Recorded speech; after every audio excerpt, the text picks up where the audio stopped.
یہ جو موسیقی ہے یہ خلافت راشدہ کے دور کے اختتام پر یہ ہمارے اوپر حملہ آور ہوئی۔ اس وقت تو ملت اسلامیہ کا نظام دفاع مضبوط تھا، تو اس نے آبادی کے انتہائی قلیل حصے کو متاثر کیا، اور آج 14 صدیاں بیت گئیں اور ملت اسلامیہ کا نظام دفاع کمزور ہوا، اور یہ موسیقی ہمارے جسموں میں سرایت کر گئی۔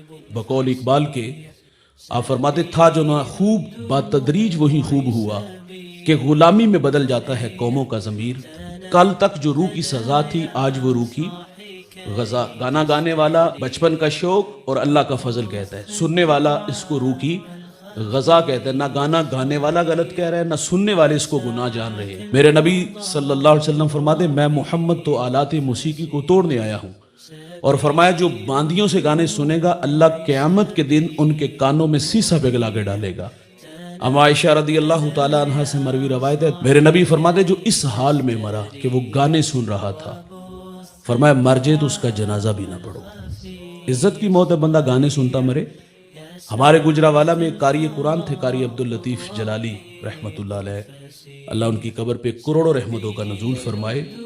آج سے تقریباً 1.5 اشرہ پہلے کی کہانی ہے۔ یکم رمضان ہے، نماز فجر کا وقت ہے، پہلی رکعت کا پہلا سجدہ ہے، پیشانی اللہ کے حضور جھکی ہے، سبحان ربی الاعلی کے نغمے ہیں۔ اللہ نے فرشتے کو بھیج دیا، فرشتہ روح کفس انصری سے کھینچ کے لے گیا۔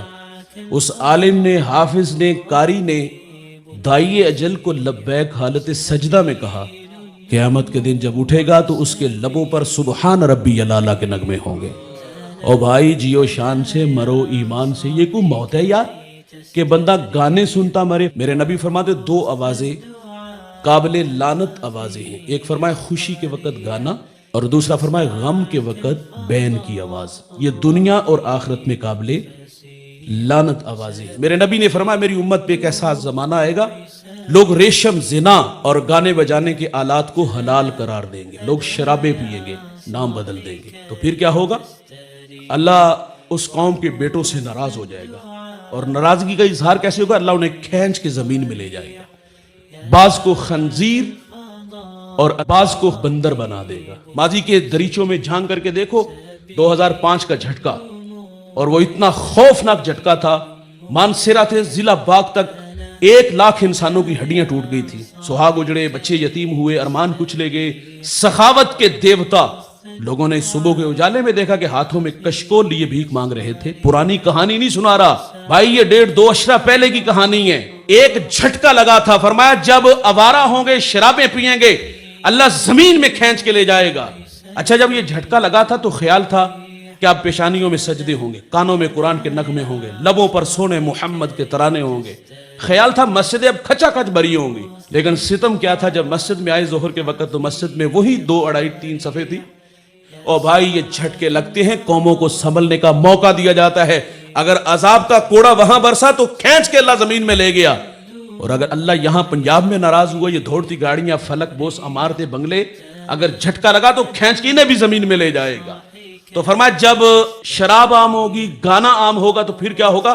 اللہ زمین میں کھینچ کے لے جائے گا، بعض کو خنزیر، بعض کو بندر بنا دے گا۔ انسان ظاہری طور پہ خنزیر بندر نہیں بنے گا، لیکن خنزیر اور بندر کی جو صفات ہیں وہ انسان میں آ جائیں گی۔ روحوں کی غذا میرے بھائی موسیقی نہیں ہے۔ ایلن بلوم ایک عیسائی مفکر گزرے، اس سے سوال کیا گیا کہ تیرے نزدیک موسیقی کیا ہے؟ وہ کہتے ہیں یہ روح کی کچرا غذا ہے۔ تلبیس ابلیس میں لکھا ہے گانے میں 2 مضرتیں جمع ہے، ایک تو یہ قلب کو تفکر الہی سے روکتا ہے، اور دوسرا فرمایا گانا زنا کی دعوت دیتا ہے، ہم اس کو روح کی غذا کہتے ہیں۔ روحوں کی غذا موسیقی نہیں دوست، روحوں کی غذا ہے تو وہ اللہ کا قرآن ہے یار، جسے کافر لوگ بھی چھپ چھپ کے سنا کرتے تھے۔ اور دوست رب سے باتیں کرنے کو جی چاہے نا تو قرآن کھول کے بیٹھ جایا کرو۔ مدینہ میں ایک گویا تھا، بوڑھا ہو گیا، اور جب تک آواز تھی لوگ گانا سنتے تھے، پیٹ کی آگ بجھتی تھی۔ فنکار کی عزت فن کے ساتھ ہے بھائی، فن ہے تو فنکار بھی ہے۔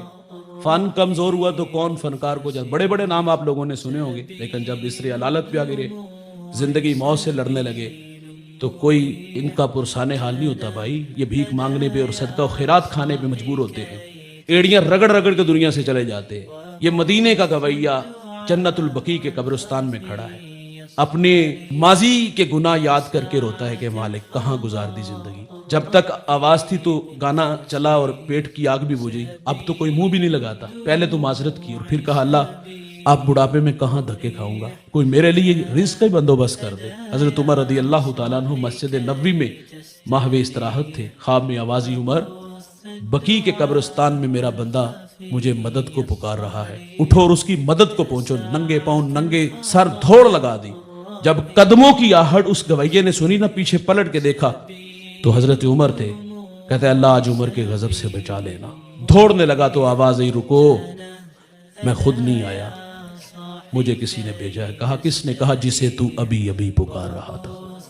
کہتے اللہ ساری زندگی دل تیری یاد سے غافل رہا، آج پیٹ کے لیے تجھے پکارا تو تو نے عمر کو میری مدد کے لیے بھیج۔ بس ایک چیخ ماری، جان جانے آفرین کے سپرد کی۔ اس کا اعزاز کی، اس کا جنازہ حضرت عمر نے پڑھا، اس کا فخر کہ حضرت عمر نے اپنے ہاتھوں سے اس کو لحد میں بھی اتارا۔ بھائی معذرت کر لیں گے تو وہ معاف کر دے گا۔